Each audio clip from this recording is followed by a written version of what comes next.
ગુજરાતના જાગૃત નાગરિક ભાઈઓ બહેનો સૌને મારા નમસ્કાર। આજે સૌને એક નમ્ર વિનંતી સાથે મહત્વપૂર્ણ સંદેશ આપવા હું ઉપસ્થિત થયો છું।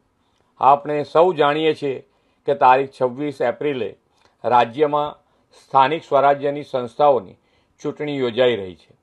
આ માત્ર એક ચૂંટણી નથી, પરંતુ આપણા લોકતંત્રનો પવિત્ર ઉત્સવ છે। લોકશાહી પરંપરાના મતદાન એ અધિકાર સાથે નાગરિક તરીકેનું કર્તવ્ય પણ છે। તમારા એક મત તમારા શહેર, જિલ્લા અને તાલુકા તથા ગામ અને સમગ્ર સમાજના વિકાસને વધુ ગતિ આપશે। એ માટે દરેક મત અમૂલ્ય છે।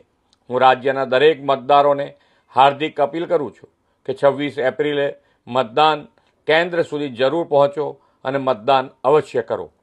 પરિવાર, મિત્રો અને પડોશીઓને પણ મતદાન માટે પ્રેરિત કરો। 100% મતદાનનો સંકલ્પ લઈને લોકશાહીને વધુ મજબૂત બનાવો। જે યુવા મતદારો આ વખતે પહેલીવાર પોતાના મતાધિકારનો ઉપયોગ કરવાના છે, તે સૌ યુવાનોને પણ મારી શુભકામનાઓ। સૌ સાથે મળીને જનભાગીદારીથી વિકસિત ભારતથી વિકસિત ગુજરાતના નિર્માણ માટે આપણા પવિત્ર મતાધિકારનો અવશ્ય ઉપયોગ કરીએ। ચાલો 26 એપ્રિલે આપણે 100% મતદાન કરીને લોકશાહીના આ મહાપર્વને સફળ બનાવીએ। ભારત માતા કી જય, વંદે માતરમ, જય જય ગરવી ગુજરાત।